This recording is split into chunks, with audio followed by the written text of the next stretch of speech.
Okay, so we are now ready to set up our local machine with all of the necessary tools going forward. And you're free to skip this video if you plan on installing everything locally. And I'll provide a forthcoming video providing that list of tools.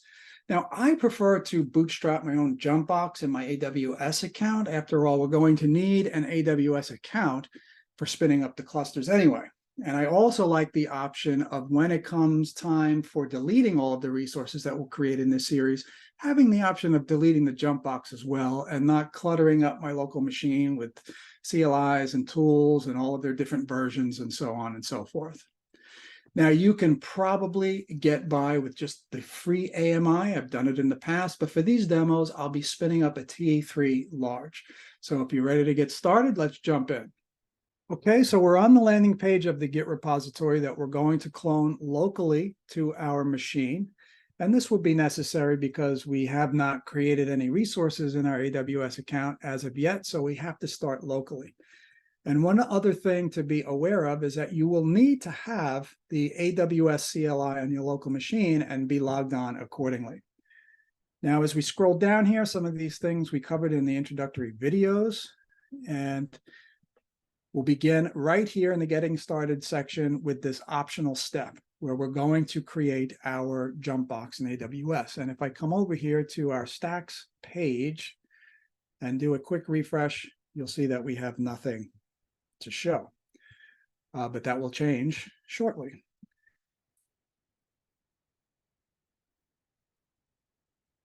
Okay, so we'll download this repository locally.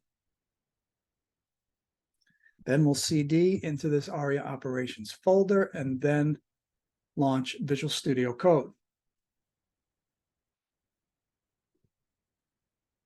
Okay, now with Visual Studio Code open to our Aria operations folder, the first thing I want us to take notice of is the fact that in this operator folder, we are missing a keys folder. Okay, we're going to need an SSH key to log into our Jumpbox, and the script that we're going to execute is going to create that folder for us automatically. So in the beginning here, we're just collecting a few basic inputs. What's the stack name, the CloudFormation stack?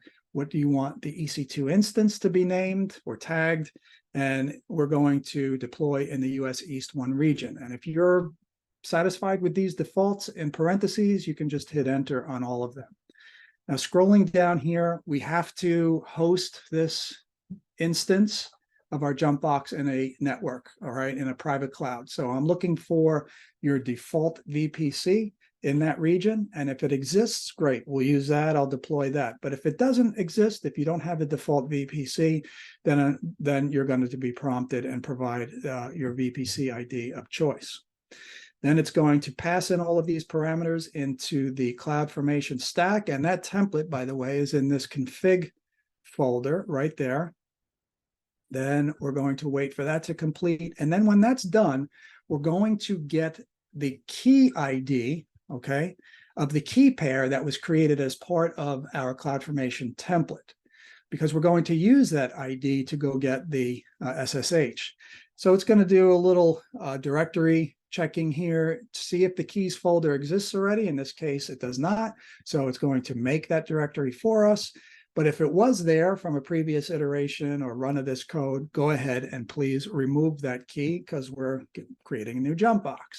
Now, this right here is the line of code that's going to go ahead and fetch that key pair, the private key specifically, based on that key ID, and output that into our keys folder into the PEM file. All right. Now, the last step here is where the CloudFormation is going to output the DNS name that we'll use to SSH into the Jumpbox. So let's go ahead and run our script. I'll go ahead and accept all of these defaults. That looks good.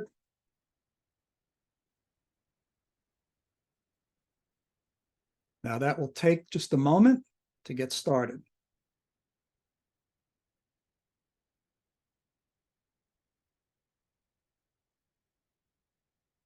Okay, so that looks like it's in progress. If we come back over here to our CloudFormation page, refresh, we have a create in progress.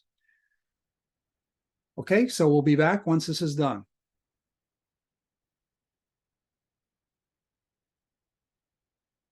Okay, we're back. That just took a few moments there for it to complete successfully. Let's go back to our terminal.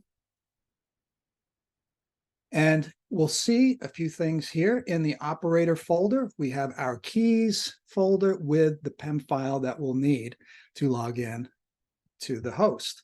And then after that, the output of the stack was to give us a DNS name that will input into this script file right here. Now, this script file is what we can use. This is optional, of course. You don't have to do it this way.